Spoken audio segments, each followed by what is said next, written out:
Good morning, dear all viewers. I am Shivani Saxena. Hope you are very well. So morning के 7 o'clock हो चुके हैं और current affair का time भी हो चुका है। आज है 26 जैन। आप सभी को पूरे IAS पॉइंट की टीम की तरफ से गणतंत्र दिवस की हार्दिक शुभकामनाएं।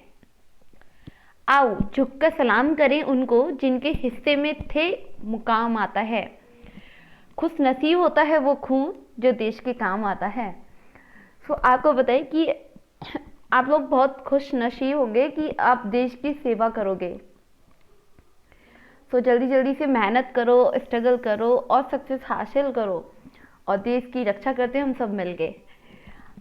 आपको बताएं कि गणतंत्र दिवस भारत का एक राष्ट्रीय पर्व है जो प्रतिवर्ष कब मनाया जाता है? 26 जनवरी को मनाया जाता है। और इसी दिन सन 1950 में भारत सरकार अधिनियम 1935 को हटा के भारत का संविधान लागू किया गया था। ये दिन हमारी लाइफ का बहुत बड़ा दिन है और हम इसे कभी नहीं भूल सकते, वर्षों से चला आ रहा है। मैं भारत का सम्मान करती हूँ, यहाँ की चांदनी मिट्टी का गुणगान करती हूँ, मुझे चिंता नहीं स्वर्ग जाके मोक्ष पाने की, तिरंगा हो मेरा कफन यही अरमान करती हूँ। हम सब मिलके देखिए, मैं यही बोलूँगी आज के दिन कि हम सब मिलते हैं और हम सब स्ट्रगल करते हैं, अपने देश की रक्षा करेंगे, देश की हम मिलकर रक्षा करेंगे, कभी इसको झुकने नहीं देंगे। आज के दिन तो पता नहीं, मुझे बहुत ज़्यादा खुशी होती है कि हाँ, आज इतना सब कुछ हुआ था कि 1950 में। चलिए कोई नहीं, और हम लोग मेहनत करते हैं और आगे बढ़ते हैं। चलिए जान लेते हैं आज के करंट अफेयर के बारे में। आज का टुडे करंट अफेयर हम लोग बात करेंगे। फर्स्ट न्यूज़ इतनी अच्छी है, उसी के बारे में चलिए शुरुआत करते हैं। सरकार ने गणतंत्र दिवस से पहले घोषित किए 939 मतलब 939 पुलिस पदक विजेताओं के नाम। केंद्रीय गृह मंत्रालय ने गणतंत्र दिवस से पहले 939 पुलिस पदक विजेताओं के नाम घोषित किए हैं, जिनमें से वीरता के लिए पुलिस पदक 189, जबकि जो विशिष्ट सेवा के लिए राष्ट्रपति के पुलिस पदक से 88 सम्मानित किए गए हैं। जम्मू कश्मीर के सर्वाधिक 115 पुलिस कर्मियों को वीरता के लिए पुलिस पदक से सम्मानित किया गया है। कितने को किया गया? 115 को। आपको याद रखना है। काफ़ी अच्छी न्यूज़ है, आप यहाँ पे देख पा रहे हैं कि जिनमें से जो वीरता है पुलिस के पदक से उन्हें विशिष्ट सेवा के लिए राष्ट्रपति के जो पुलिस पदक से उन्होंने 88 सम्मानित किए गए हैं।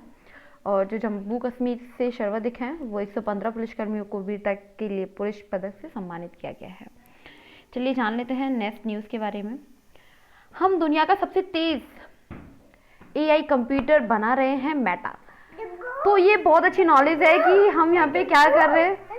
ये देखिए कितनी अच्छी न्यूज़ है कि मेटा के अनुसार क्या होगा, मैं आपको बता देती हूँ इसको डिटेल्स में। मेटा के अनुसार जो AI रिसर्च सुपर कलेक्टर है तो उसमें क्या कि एक RSC बना रही है इसको, और जो इस साल तैयार होने के बाद दुनिया का सबसे तेज AI सुपर कंप्यूटर होगा। ICO CEO मार्क जकरबर्ग ने कहा कि हम मेटावर्स के लिए जो अनुभव बना रहे हैं उसके लिए बहुत अधिक गणना शक्ति चाहिए। बैकऑल जो जैकबर्ग हैं तो उन्होंने RSC नए आर्य मॉडल बनाने में मदद करेगा जो अरबों उदाहरणों से सीखेंगे। देखिए यहाँ देख पा रहे हैं कि ये जो आपका जो कंप्यूटर का नेम होगा मेटा, ठीक है। जो मेटा है, मेटा के अनुसार ये काफ़ी जो कंप्यूटर ये सुपर कंप्यूटर होगा। और जो मार्क जकरबर्ग हैं उन्होंने जो मेटावर्स के लिए जो अनुभव बना रहे हैं वो तो काफ़ी अधिक गणना की शक्ति इसके लिए चाहिए होगी। और ये काफ़ी मॉडल इसका जो ये है काफ़ी मददगार ये रहेगा, अरबों के उदाहरण से ही सीखेंगे। काफ़ी अच्छी न्यूज़ है, इंपॉर्टेंट है, आप इसको नोट कर लेना। इसके बारे में अभी बहुत अपडेट आती रहेंगी, तो जो भी नेक्स्ट होगी मैं आप तक लेके आऊँगी। ओके, चलिए जान लेते हैं आगे। भारत में ओमिक्रॉन के कम्युनिटी ट्रांसमिशन का मतलब क्या होता है? आपको पता है कि सरकार के अनुसार भारत में कोविड-19 का ओमिक्रॉन वेरिएंट कम्युनिटी ट्रांसमिशन के चरण में है। इस चरण में स्थानीय स्तर के पर किसी के संपर्क में आने से हुए संक्रमण की बीमारी फैलती है। यह पता नहीं चल पाता कि किसने किसे संक्रमित किया। इससे पहले सभी मामले प्रत्यक्ष और अप्रत्यक्ष तौर पर विदेशी यात्रियों से जुड़े हो सकते हैं। देखिए, यहाँ आपको बताया गया है कि ट्रांसमिशन का मतलब क्या होता है। आपको पता है कि जो ओमिक्रॉन है, तो जो कोविड-19 का जो ओमिक्रॉन वेरिएंट है, तो काफ़ी इसके केसेस निकल रहे हैं। ट्रांसमिशन के चरण में ये है। इस चरण में क्या होता है कि जो अगर कोई व्यक्ति संपर्क में आ जाता है, संपर्क में आने से किसी व्यक्ति को, लाइक ऐसा कि 2 पर्सन बैठे हुए हैं, ठीक है, वो एक उसमें से क्या है, एक संक्रमित है, तो सामने वाला भी संक्रमित हो जाता है। ठीक है, संक्रमित होने से, एक दूसरे के संपर्क में आने से क्या होता है, ये बीमारी फैलती है और ये पता नहीं चल पाता है कि किसने किसे संक्रमित किया। ये तो ऑब्वियसली सी बात है, पता कहाँ चल पाता है कि किसने किसे संक्रमित किया, कब। जो वायरल्स होते हैं, तो इसमें क्या होता है कि एक दूसरे से वो ट्रांसफर हो जाते हैं, ट्रांसमिशन। ठीक है, तो आप यहाँ पे समझ पा रहे होंगे काफ़ी अच्छे से। तो प्रत्यक्ष अप्रत्यक्ष तौर पे विदेशी यात्रियों से ये जुड़े हो सकते हैं, जो विदेशों से यात्रा करते हुए। ठीक है, तो आप इसको समझने की कोशिश करिएगा। चलिए जान लेते हैं राष्ट्रीय पर्यटन दिवस। हर वर्ष 25 जनवरी को राष्ट्रीय पर्यटन दिवस मनाया जाता है। देश की विविधता को रेखांकित करने के लिए प्रत्येक वर्ष 25 जनवरी को यह दिवस मनाया जाता है। इस वर्ष का विषय है ग्रामीण और समुदाय केंद्रीय पर्यटन। आज़ादी के अमृत महोत्सव के अंतर्गत ये दिन मना रहे हैं। ठीक है, मना रहा है, तो ये इम्पोर्टेंट काफ़ी न्यूज़ है, आप लोगों को यहाँ पे पता रहना चाहिए कि जो पर्यटन दिवस है वो क्यों मनाया जाता है। यहाँ आप काफ़ी अच्छे से समझने की कोशिश करेगा। देखिए, कल ये दिवस मनाया गया था। ठीक है, 25 जन था कल, आज 26 है, तो कल ये दिवस मनाया गया था।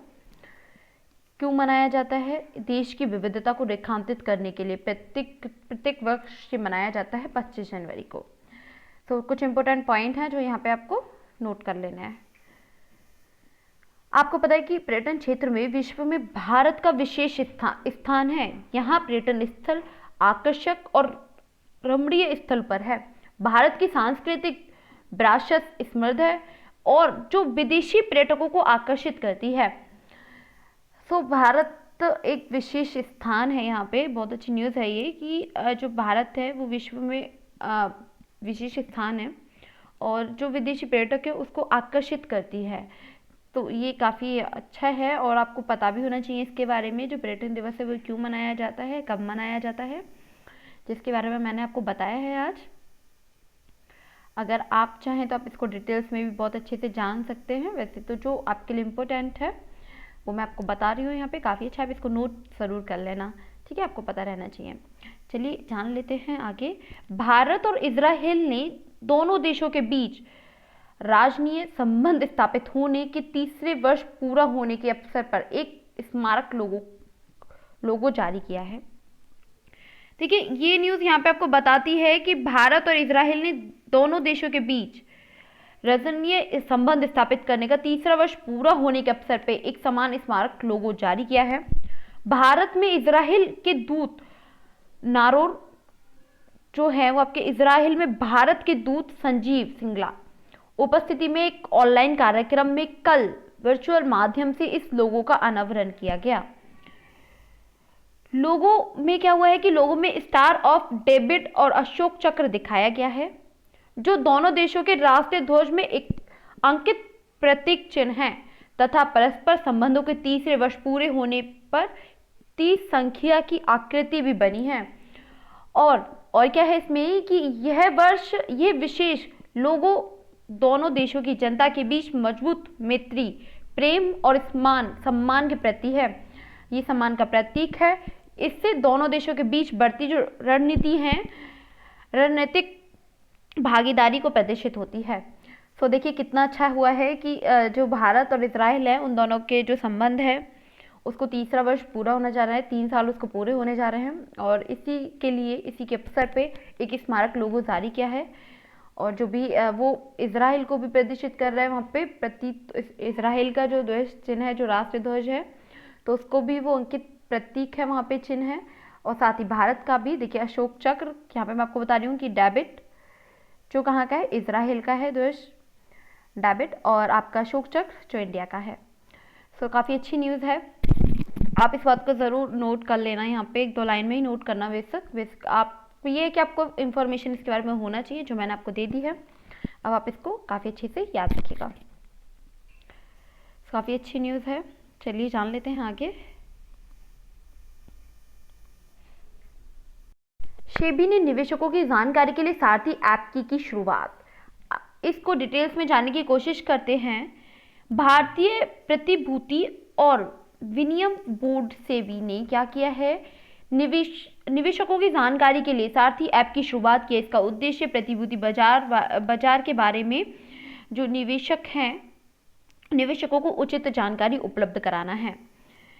सेबी के अध्यक्ष अजय त्यागी ने मुंबई में एक समारोह में ऐप की शुभारंभ के अवसर पर कहा कि यह ऐप नए निवेशकों को ध्यान में रखकर बनाया गया है जो अपने मोबाइल से ट्रेडिंग करते हैं।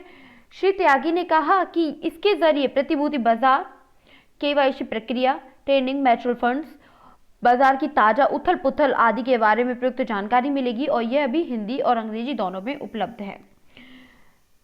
सो देखिए ये काफ़ी अच्छा ऐप है, यहाँ पे इसकी शुरुआत की गई है और यहाँ पे आपको बताया गया है कि जो भी जो नए हैं उन लोगों के लिए काफ़ी वर्क करेगा ये ऐप। साथ ही आपको सारी इन्फॉर्मेशन ये पहुँचाएगा और सबसे बड़ी बात कि हिंदी और इंग्लिश दोनों में है, आप जिसमें आपको सूटेबल लगे आप उसमें इसका यूज़ कर सकते हैं। साथ ही ये आपको कौन कौन सी इन्फॉर्मेशन के बारे में बताएगा, जैसे प्रतिभूति बाजार है, केवाईसी वगैरह के लिए, जो म्यूचुअल फंड्स हैं, बाजार की जो ताज़ा जो भी न्यूज़ है, उथल पुथल हो रही है, कोई भी किसी आज ये न्यूज़ है, कल ये आ रही है, कल परसों वो आएगी, तो इसी वजह से ये बनाया गया है और काफ़ी अच्छी न्यूज़ ये है, सारी जानकारी आप तक अच्छे से पहुँचेगी। सो ये बहुत अच्छी न्यूज़, आप इसको नोट कर लेना और आपको पता भी रहना चाहिए इसके बारे में। सो इतना आपको बहुत अच्छे से पता चल गया है। देखिए आप थोड़ा कंफ्यूज होंगे जिन लोगों को अभी इकोनॉमिक्स में इतना नहीं पता होगा, तो मैं आपको बता देती हूँ। देखिए आपको ये पता होना चाहिए कि जो सेबी है वैसे तो इसको बताया गया है, साथ ही मैं इसके बारे में, देखिए भारतीय प्रतिभूति और जो विनिमय बोर्ड है, ठीक है, जिसको हम सेबी बोल रहे हैं, इसकी जो स्थापना हुई थी, इसकी स्थापना भारतीय प्रतिभूति और विनिमय बोर्ड अधिनियम में क्या हुआ था कि 1992 मतलब 1992 के प्रावधानों के अनुसार 12 अप्रैल 1992 को क्या हुआ था, इसकी स्थापना हुई थी। तो इतना आपको पता चलना चाहिए इसके बारे में। तो आप इसके बारे में न्यूज़ पढ़ रहे हैं, आप इसके बारे में करंट को पढ़ रहे हैं, तो आपको इसके बारे में भी अच्छे से नॉलेज होना चाहिए कि सेबी क्या होता है, कब इसकी स्थापना हुई थी, थोड़ा बहुत जो जनरल नॉलेज है वो आपको पता रहना चाहिए। चलिए इतना तो मैंने आपको बता ही दिया, बाकी का आप बुक से इसको पढ़ सकते हैं। चलिए जान लेते हैं कि सैन्य जो कर्मियों हैं उनके लिए वीरता और विशिष्ट सेवा पुरस्कारों की घोषणा। जैसे कि आप सभी लोग जानते हैं ये गणतंत्र दिवस कौन सा है, 73वां गणतंत्र दिवस के उपलक्ष्य में जो सैनिक हैं, जो जो कर्मी हुए हैं, तो उसमें क्या हुआ है कि वीरता और विशिष्ट सेवा पुरस्कारों की घोषणा की गई है। सेना के 19 जवानों को परम विशिष्ट सेवा पदक, 4 को उत्तम सेवा पदक मेडल और जो 33 मतलब 33 को अति विशिष्ट सेवा पदक और 6 को शौर्य चक्र से सम्मानित किया जा रहा है। सो देखिए आप यहाँ पे देख पा रहे हैं, इतना ध्यान रखिएगा। देखिए 19 जवानों को परम और जो 4 उत्तम युद्ध सेवा मेडल मिल रहा है और साथ ही 33 जो अति विशिष्ट हैं तो उनके लिए शौर्य चक्र से सम्मानित उन्हें किया जा रहा है। इनमें से सेना के 5 जवानों को मरणोपरांत यह सम्मान दिया जा रहा है। भारतीय सेना के सूबेदार और ओलंपिक पदक विजेता नीरज चोपड़ा को परम विशिष्ट सेवा पदक से सम्मानित किया जा रहा है। तो आपको यहाँ रखना है कि इसमें नीरज चोपड़ा को भी परम विशिष्ट पदक से सम्मानित किया गया। नीरज चोपड़ा ने टोक्यो ओलंपिक्स में भाला फेंक उन्होंने प्रतियोगिता में स्वर्ण पदक जीता था, जो आपको बहुत ही अच्छे से पता होगा। इनके बारे में तब न्यूज़ आई थी कि इन्होंने बहुत अच्छा काम किया है, देश के लिए बहुत गर्व की बात है, सबको बहुत अच्छे से पता होगा। ये बहुत अच्छी न्यूज़ है और आपको बहुत अच्छे से सारी न्यूज़ के बारे में मैं समझा चुकी हूँ और अपनी नोट भी कर ली होंगी हो। चलिए जान लेते हैं इम्पोर्टेंट क्वेश्चंस के बारे में। फर्स्ट हमारा क्वेश्चन है, योग्यता मोबाइल फ़ोन एप्लीकेशन द्वारा लॉन्च किया गया है। किसके द्वारा लॉन्च किया गया है? सामान्य सेवा केंद्र के द्वारा लॉन्च किया गया है, CSC, ठीक है, सामान्य सेवा केंद्र। सो इसको हम जानते हैं डिटेल्स में और जानेंगे कि जो कॉमन सर्विस सेंटर है CSC ने हाल ही में योग्यता मोबाइल फ़ोन एप्लीकेशन लॉन्च किया है। इसका उद्देश्य ग्रामीण क्षेत्रों में युवाओं और अन्य नागरिकों को व्यावसायिक शिक्षा, कौशल वृद्धि के अवसर प्रदान करना है। इसमें रोजगार क्षमता बढ़ाने के लिए सरकार सुरक्षा, CAD और 3D पेंटिंग जैसे कार्यक्रमों तक पहुंचाने की शामिल है। इसमें पहुंच भी इसमें शामिल होगी, जो काफ़ी अच्छा है, काफ़ी इम्पोर्टेंट है। सो आप इसको नोट कर लेना और आपको पता भी होना चाहिए क्वेश्चन कि ये किसने लॉन्च किया है, क्यों किया है, इसका मेन उद्देश्य क्या है। चलिए जान लेते हैं आगे और बात करेंगे हम यहाँ पे किस राज्य केंद्र शासित प्रदेश ने भारत का पहला जिला सुशासन सूचकांक DGGI लॉन्च किया। तो किसने किया है? जम्मू और कश्मीर ने। किसने किया है? जम्मू कश्मीर ने। भारत का पहला जिला सुशासन सूचकांक केंद्र शासित प्रदेश जम्मू और कश्मीर में जारी किया गया है। इस सूचकांक में स्मर्क रैंकिंग में जम्मू जिला इस सूची में सबसे ऊपर है। इसके बाद डोडा, सांबा, पुलवामा और श्रीनगर जिले हैं। और ये सूचकांक एक ढांचा दस्तावेज है जो 78 संकेतकों के साथ 10 शासन 10 शासन क्षेत्रों के तहत प्रदर्शन का आकलन करता है। सो ये आप यहाँ पे देख पा रहे हैं कि इसको किसने लॉन्च किया है, जम्मू और कश्मीर ने किया है। और इस तरीके से आपको ये यहाँ पे न्यूज़ पता रहना चाहिए कि जम्मू कश्मीर सूची में सबसे ऊपर है, और जो इसके बाद आता है वो डोडा आता है, सांबा आता है, पुलवामा, श्रीनगर जिले हैं। और ये एक दस्तावेज है, सो इसके बारे में आपको पता रहना चाहिए। चलिए चलते हैं नेक्स्ट क्वेश्चन की ओर। थर्ड क्वेश्चन में हमसे पूछा गया है कि कृषि मशीनीकरण पर उप मिशन मतलब सब मिशन और एग्रीकल्चरल मैकेनाइजेशन मीन्स होता है जो यांत्रिकरण होता है, ठीक है। सो किस केंद्रीय मंत्रालय की योजना है ये? तो कृषि और किसान कल्याण मंत्रालय की ये योजना है, जो आपको पता रहनी चाहिए। सो चलिए जान लेते हैं इसको डिटेल्स में। कृषि और किसान कल्याण मंत्रालय ने छोटे और सीमांत किसानों को उन क्षेत्रों में जहां कृषि बिजली की जो उपलब्धता है वो कम है, कृषि मशीनीकरण की पहुंच बढ़ाने के लिए 2014 और 15 में कृषि मशीनीकरण में एक उप मिशन सब मिशन ऑन एग्रीकल्चरल मैकेनाइजेशन शुरू किया है।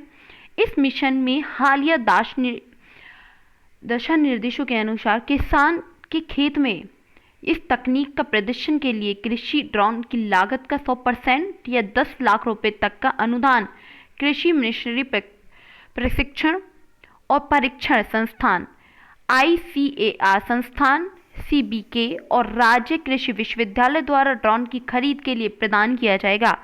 FPO की कृषि ड्रोन की लागत 75% तक मिल सकता है। सो देखिए ये न्यूज़ अच्छी है, यहाँ पे इम्पोर्टेंट भी है, जहाँ पे जो छोटे किसान होते हैं, जहाँ पे जो बिजली है, बिजली लाइट की काफ़ी कमी होती है, वहाँ पे बिजली की उपलब्धता बहुत कम है और उसके लिए यहाँ पे लाया गया है। सो काफ़ी इम्पोर्टेंट है, तो आप इसको नोट कर सकते हैं। नेक्स्ट जो इसके बारे में अपडेट होगी वो मैं आप तक पहुँचा दूँगी। चलिए जो हमारा नेक्स्ट क्वेश्चन है 4, वो क्वेश्चन हमसे पुटअप किया गया है कि विश्व बैंक ने किस भारतीय राज्य सरकार के लिए लगभग 1000 करोड़ रुपए ऋण को मंजूरी दी है? तो किसके लिए मंजूरी दी गई है? पश्चिम बंगाल के लिए। आपको याद रखना है किसके लिए मंजूरी दी गई है? पश्चिम बंगाल के लिए। विश्व बैंक ने पश्चिम बंगाल सरकार के लिए लगभग 1000 करोड़ रुपए ऋण देने की मंजूरी दी है। West Bengal building state capability 4। So आप यहाँ पे देख पा रहे हैं कि इंक्लूसिव सोशल प्रोटेक्शन ऑपरेशन के तहत इस ऋण की मंजूरी दी गई है। सामाजिक सुरक्षा से संबंधित कई विकास परियोजनाएं के लिए भी ऋण दिया जा रहा है। सो देखिए पश्चिम बंगाल के लिए कुछ नीड थी, तो उसके लिए जो भारतीय विश्व बैंक है, विश्व बैंक ने किस जो भारतीय राज्य है सरकार के लिए लगभग कितने करोड़ की दिए? 1000 करोड़ रुपए ऋण देने की मंजूरी दे दी है। सो आपको यहाँ देख पा रहे हैं आप लोग, तो अब यहाँ पे आपको पता रहना चाहिए कि कितने की मंजूरी दी गई है, जो विकास के लिए, काफ़ी सामाजिक सुरक्षा के लिए और कई विकास जो कार्य के लिए ऋण दिया जा रहा है, इसे आपको पता रहना चाहिए आपको। चलिए जान लेते हैं नेक्स्ट क्वेश्चन के बारे में। स्पाइस बोर्ड किस मंत्रालय के तहत एक नियामक और निर्यात प्रोत्साहन एजेंसी है? तो वाणिज्य उद्योग मंत्रालय इसका आंसर होगा। क्यों होगा ये जानते हैं डिटेल्स में इसको, कि जो स्पाइस बोर्ड वाणिज्य और उद्योग मंत्रालय ने तत्वावधान में काम करने वाली मसालों की एक नियामक और निर्यात प्रोत्साहन एजेंसी है। इसका मुख्यालय कोचि केरल में है। कहाँ पर है? केरल में है। स्पाइस फूड में मसाला निर्यात के लिए एक देश का पहला virtual platform spice exchange India launch किया है। भारत 180 से अधिक देशों को 225 विभिन्न मसालों या मसाला उत्पादों का निर्यात करता है। यह एक 3D वर्चुअल प्लेटफॉर्म है जिसका उद्देश्य AI का उपयोग करके भारत मसाला निर्यातकों को दुनिया भर में खरीदारों से जोड़ना है। तो आपको इसके बारे में नॉलेज होना चाहिए। देखिए, आप केरल के बारे में तो बहुत अच्छे से जानते हैं कि केरल में मसाले काफ़ी होते हैं। काली मिर्च है तो काफ़ी, इलायची है, सो बहुत सारे जो मसाले होते हैं वो केरल के पहाड़ों पे होते हैं। आपने केरल के बारे में बहुत अच्छे से पढ़ा होगा। केरल के बारे में पता है आपने कहाँ पे अच्छे से पढ़ा होगा? पॉलिटी की जो बुक आती है ना, 6th क्लास की बुक है, 6th-7th की, तो उसमें अब पहला या दूसरा चैप्टर है इसमें, तो बहुत अच्छे से उसमें केरल के बारे में बताया गया है। जिसको नहीं पता ना तो आप उसको पढ़ लेना, NCERT को बहुत अच्छे से समझाया गया है उसमें। तो आपको वैसे भी इतना नॉलेज होना चाहिए जनरल, तो आपको पता चल गया होगा यहाँ पे। बाकी का देखिए, आपकी जो टुडे करंट है वो भी आज कंप्लीट हो चुका है। साथ ही आपके जो 5 इंपॉर्टेंट क्वेश्चन होते हैं वो भी मैं आपको बता चुकी हूँ। चलिए, बाकी का कोई भी डाउट हो रहा हो ना तो आप उसको कमेंट बॉक्स में क्लियर कर लेना। Thank you so much watching this video. Bye bye, take care.